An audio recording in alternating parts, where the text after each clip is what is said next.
미션쟁이에요. 오늘은 조금 어려운 얘기를 한번 해보려고 지금 카메라를 켰습니다. 여러분들이 궁금해하신 자동 변속기 중에 가장 중요한 게 뭐 여러 가지가 있겠지만 그 중에서 저희가 생각하는 건 밸브 바디와 토크 컨버터라고 저는 생각을 해요. 그래서 우선 오늘 토크 컨버터에 대해서 좀 설명을 좀 드려볼까 싶어요. 토크 컨버터가 망가지게 되면은 발생되는 증상들이 좀 다양합니다. 어떤 차량들은 전진 후진 놓으면 시동이 꺼지는 차량들도 있고요. 그다음에 어떤 차량들은 한 락어 클러치가 작동되는 구간에서 차가 좀 덜덜덜 떠오는 증상들도 있고, 또 어떤 차량들은 컨버터가 망가짐으로 인해서 거기에서 다량의 쇳가루가 나오면서 차가 또 전호진이 안 되는 경우가 있고, 입고되는 차량들 빈도를 보면 컨버터가 망가져서 들어오는 차량들이 한 30% 이상은 되는 것 같아요. 그래서 오늘은 컨버터에 대해서 한번 좀 이해를 하기 쉽게 한번 설명을 해보려고 합니다. 이 보이시는 게 토크 컨버터예요. 이렇게 큰 통으로 되어져 있죠. 이 토크 컨버터는 엔진에 붙어 있습니다. 엔진에 붙어 있고, 그 엔진에 붙어 있음으로 인해서 엔진에서 나오는 동력기의 힘을 유압, 자동 변속기 오일, 유압의 힘으로 바꿔주는 역할을 하는 게 토크 컨버터예요. 토크 컨버터는 통상적으로 이렇게 분해가 되어지지 않게끔 용접으로 다 이렇게 되어져 있어요. 용접으로. 근데 저희가 좀 설명을 드리기 위해서 한번 분해를 해봤습니다. 토크 컨버터를 보면 크게 위에 쪽에는 이렇게 뭔가 이렇게 이빨이 하나 나 있는 게 있죠. 이 나 있는 부분은 자동 변속기에 보면은 이 앞에다 펌프라는 게 있어요. 오일을 기본적으로 펌핑하기 위한 펌프. 그 펌프를 내접기화 형태의 요거를 돌려주는, 이렇게 두 개 홈이 있잖아요. 이 두 개 홈이 이 기어를 이용해서 엔진이 돌게 되면 이 펌프가 돌면서 자동 변속기 오일이 여기에 있는 오일을 빨아서 압송을 계속해서 이쪽으로 넣어서 자동 변속기를 통해서 이 토크 컨버터에 기본적으로 오일을 공급해 주는 역할을 하는 게 맨 앞에 있는 부분이에요. 오일이 자연스럽게 토크 컨버터 안으로 빨려 들어갈 수는 없습니다. 이 펌프라는 게 꼭 있어야지만이 이 펌프에 내접기화 타입의 이 펌프를 활용을 해서 토크 컨버터 안으로 오일을 넣어주는 거예요. 그러면 엔진이 시동이 걸리게 되면 토크 컨버터 안에선 어떤 형태로 유압이 흘러가느냐, 뚜껑을 딱 열어보면 이렇게 되어져 있습니다.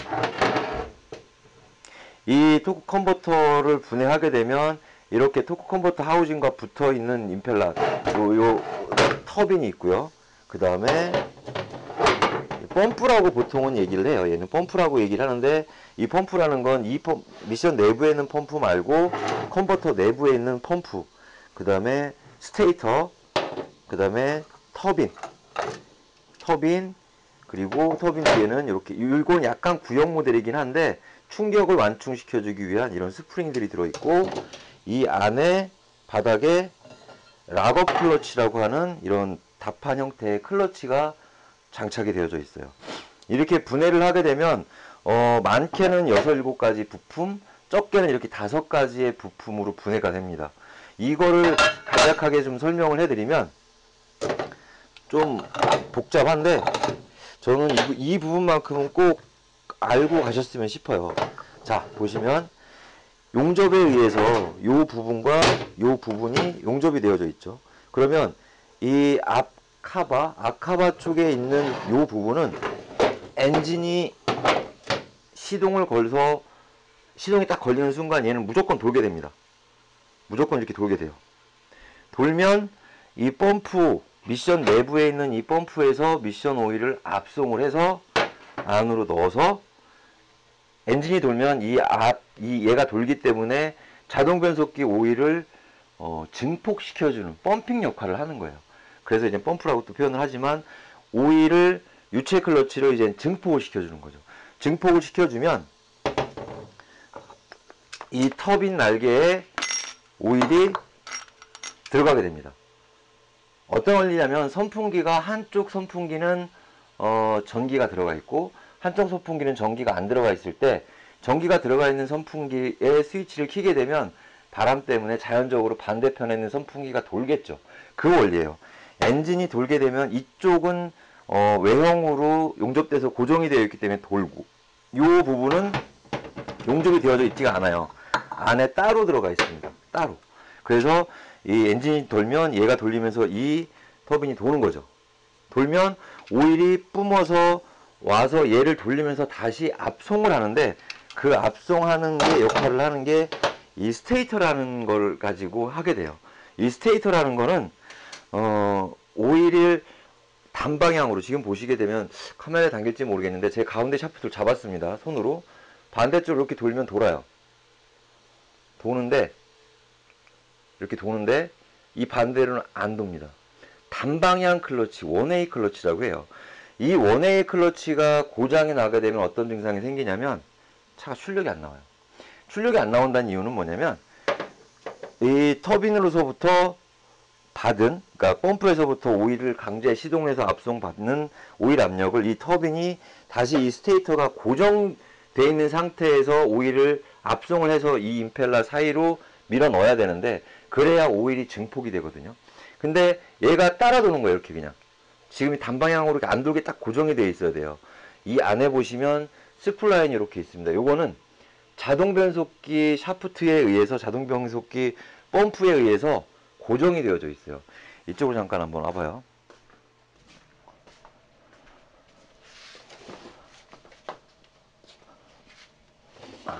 요거. 축이, 자동 변속기는 꼭 축이 두 개가 항상 나와 있습니다. 여기 앞쪽에 보이는 이 큰 축이, 이 펌프가 이렇게 들어가서 딱 맞죠? 이렇게 들어가서 얘는 도는 부분이 아니야. 이게 미션에 고정돼 있어요. 이 샤프트는 돌게 되고. 그러면 이 스플라이는 이 미션 샤프트에 딱 고정이 돼 있습니다. 그래서 단방향으로 이렇게 돌고, 단방향으로 지금 돌죠? 반대 방향으로는 안 도는. 근데 이 원웨이가 망가지면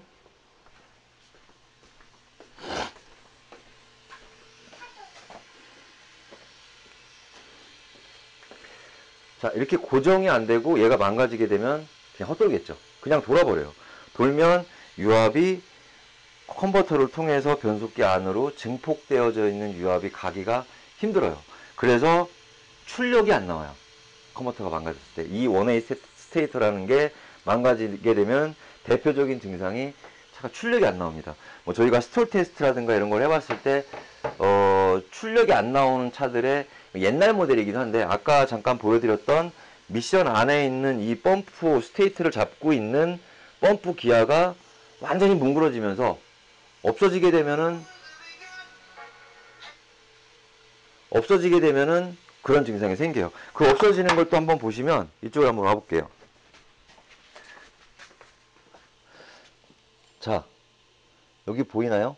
여기 스플라인이 지금 먹고 있습니다. 카메라에 잘 담길지 모르겠는데, 이 스플라인 여기까지는 지금, 여기서부터 여기까지는 정상, 여기서부터 여기까지 지금 먹고 있는 중이에요. 그죠? 요게 더 먹어서 요게 완전히 없어져 버리면 아까 말씀드렸던 것처럼 원웨이 작동을 안 하기 때문에 차량에 출력이 안 나와요. 이것도 지금 먹고 있는 중이에요.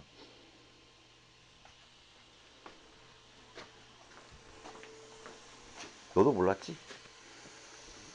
스테이터요? 자, 스테이터가 이제 그런 원리를 하는 거예요. 그 다음에 있는 게 이제 저희가 이제 터빈이라고 하는, 펌프와 터빈이라고 하는 거. 이 터빈은 이렇게 뒤에 완충작용을 하는 스프링이 달려있는 토크 컨버터와 이게 또 없는 컨버터도 있어요.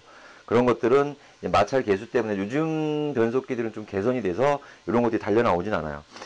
이게 이 터빈에서 저희가 오일이 어떤 스테이터를 통해서 어떻게 유출되는지 설명을 드렸고, 그 다음에 뒤에 있는 게 댐퍼 클러치, 락업 클러치라고 표현을 하는데, 댐퍼 클러치, 락업 클러치라고 표현하는데, 락업 클러치 말 그대로 업되는 걸 잠근다? 뭐 이런 의미긴 해요. 이 댐퍼 클러치가 작동하는 범위가, 어떤 분들은 뭐 4단 변속기 기준에서 4단이 넘어가고 나서 그 이후에 락업이 딱 붙어서 작동한다. 틀린 말씀은 아니에요. 맞는 말씀이고. 근데 요즘에는 4단 변속기가 별로 없잖아요. 6단 변속기, 뭐 8단 변속기, 10단 변속기 이렇게 있는데, 이 락업 클러치가 작동되는 구간은 차의 브랜드만 좀 틀리긴 해요. 하지만 보통 통상적으로는 3단부터 듀티 제어라는 거래요. 듀티 제어라는 건 뭐냐면 오일 압력일 미션 내부에서 이런 샤프트, 미션 내부에서 보면 이렇게 토크 컨버터 쪽에 꼽히는 이게 샤프트입니다. 꼽혔을 때 요 구멍을 통해서 락어 클러치에 피스톤을 밀어요. 그래서 이렇게 보면 자, 여기 오링이 같은 게 있는 게 보이실까요? 여기 리데라 같은 게 있습니다. 이게 이렇게 들어가서 딱 꼽히는 거예요. 그래서 오일이 안 빠져나오게. 그러면서 여기에도 당연히 오링이 있고요. 그 다음에 이 락어 클러치를 밑으로 딱 붙여요. 오일 힘으로 얘를 밀어서. 오일 힘으로 밀어서 여기에는 지금 마찰되어 있는 부분이 이 부분이 마찰되는 부분이에요. 그게 디스크가 댐퍼 클러치라는 게 요거. 요게 처음에는 이렇게 장착이 되어져 있어서 그냥 이렇게 슬립을 합니다. 자연스럽게 돌아가요. 그러다가 요 통해서 오일이 여기로 힘이 확 들어가게 되면 얘가 100% 마찰이 딱 붙겠죠. 그 붙은 다음부터는 요 터빈에 넣고 요 터빈에 자, 이 터빈에 이렇게 고정이 되면서 딱 고정이 되면서 터빈이 딱 붙게 되면은 얘가 고정이 돼요. 그러면서 고정이 됐다는 얘기는 뭐냐면 자, 여기는 엔진에 붙어 있어요. 그리고 얘도 똑같이 용접으로 붙어 있어요. 1대1로 그냥 도는 거예요. 1대1로. 그 1대1로 돌게 만드는 이유는 연비 향상을 위해서 1대1로 돌게 만든 거예요. 그래서 락어 클러치가 뭐 4단 변속기는 4단 이후에 작동을 한다. 5단 변속기는 5단 이후, 뭐 6단 변속기는 6단 이후 작동한다. 틀린 말씀은 아닌데 얘가 작동하는 범위는 듀티 제어라고 해서 이거는 이 컨버터는 좀 구형 모델이긴 합니다. 신형 모델의 컨버터 같은 경우에는 잠깐만요. 자, 같은 원리의 이 컨버터는 BMW 6HP 계열의 토크 컨버터입니다. 구조는 동일합니다. 터빈이 있고 스테이터가 있고 이 터빈이 있고 펌프가 있고 그렇게 해서 요 안에 똑같이 락어 클러치라는 게 안에 들어져 있습니다. 얘네 ZF 계열들은 이게 분해가 쉽게 되지가 않아요. 그래서 저희들도 컨버터를 저희가 직접 재생을 안 하고 업체에 이제 보내는 이유가 그런 부분이고요. 그래서 요즘 차량의 토크 컨버터들은 보통 통상적으로 8단 변속기 기준으로는 3단부터 듀티 제어를 합니다. 듀티라는 건 유압을 자연스럽게 조금 넣었다 뺐다 해요. 그러다 보니까 컨버터가 잘 망가지는 이유예요. 보통 뭐 2단 클러치들은 2단에서만 작동하고 뭐 3단, 4단, 5단 각 단에서 작동하는 클러치가 있지만 이 토크 컨버터들은 3단부터 지속적인 작동을 계속해요. 지속적인 작동을 계속 하다 보니까 당연히 피로도가 다른 변속기 내부에 있는 부분보다 많아지게 되고 그로 인해서 컨버터가 제일 쉽게 흔히 망가진다는 이유예요. 그래서 이 컨버터 같은 경우는 저희들도 쉽게 분해하기도 쉽지도 않고 하기 때문에 기본적으로 무조건 교환의 원칙을 하고 있습니다. 이쪽으로 한번 잠깐 와보실게요. 저희가 준비해 놓은 컨버터들이에요. 물론 이게 전차종 다 해당할 수는 없겠지만 이런 것들에 대한 재생한 것들 다 재생해 놓은 거 이런 것들은 재생을 아직 안 한 겁니다. 다 재생을 해서 컨버터들 이렇게 준비해 놓고 변속기가 오게 되면 미션 수리 의뢰를 하시게 되면 이 재생되어진 컨버터로 교환을 하는 거고 신품은 너무 비싸요. 자 이게 10R80 10단 변속기 컨버터예요. 이거는 신품입니다. 차주분하고 이 컨버터 때문에 좀 문제가 많아서 저희가 신품을 구매를 해서 지금 신품을 장착을 하려고 하는 거고요. 이렇게 신품을 쓰는 경우들도 있어요. 지금 제가 손으로 흔들고 넘어가는 게 아까 설명드렸던 스테이터. 요거는 변속기 오일을 기본적으로 압송하기 위한 펌프에 들어가는 이 펌프 기아가 물리는 부분이에요. 모든 컨버터는 다 이러한 구조로 되어져 있습니다. 자, 오늘은 이 토크 컨버터에 대해서 저희가 간단하게 좀 설명을 드렸는데 솔직히 어렵습니다. 솔직히 어려워요. 쉽게 이해도 아마 잘 안 되실 거고 좀 어려운데 좀 그나마 쉽게 설명해 드리려고 어떠한 부품의 구성품을 가지고 있고 작동은 어떻게 된다고 이제 설명을 드리긴 했는데 혹시나 더 궁금하시거나 뭐 이런 부분들이 있으시다면 댓글로 남겨주시면 제가 최대한 성심성의껏 한번 댓글을 남겨드릴 거고요. 그리고 조만간 제가 이걸 더 디테일하게 설명을 해드리기 위해서 어떤 지글을 좀 만들어서 좀 설명을 할 수 있도록 한 번 더 다뤄보도록 할 거고요. 다음 편에서는 저희가 요렇게 저희가 일부 만들어서 사용하고 있는 테컴하고 자동 변속기 내부에 들어가는 솔enoid 밸브들을 점검할 수 있는 장비들이 좀 있어요. 그래서 이 장비들을 활용을 해서 변속기에 있는 핵심 부품 중에 하나인 테컴, 뭐 TCM, 뭐 밸브 바디, 뭐 메카트로닉 여러 가지 표현을 하는데 그 중에서 이렇게 각 클러치에 유압을 넣고 빼주고 듀티 제어를 해주는 솔레노드 밸브들이 어떻게 저희가 점검 과정을 거쳐서 재사용을 할 건지 교환할 건지 판단하는 기준이 되는 부분도 한번 더 다뤄보도록 하겠습니다. 그래서 오늘 너무 좀 어려운 부분을 제가 다뤄드린 것 같긴 한데 그래도 조금 도움이 되었으면 싶고요. 좀 궁금하시거나 더 알고 싶은 거 있으시면 언제든지 댓글로 달려주시면 제가 성심성의껏 최대한 더 많은 정보들을 공유하도록 하겠습니다. 오늘 여기서 마무리하겠습니다. 저희 미션쟁이 앞으로도 계속 관심 있게 봐주세요. 감사합니다.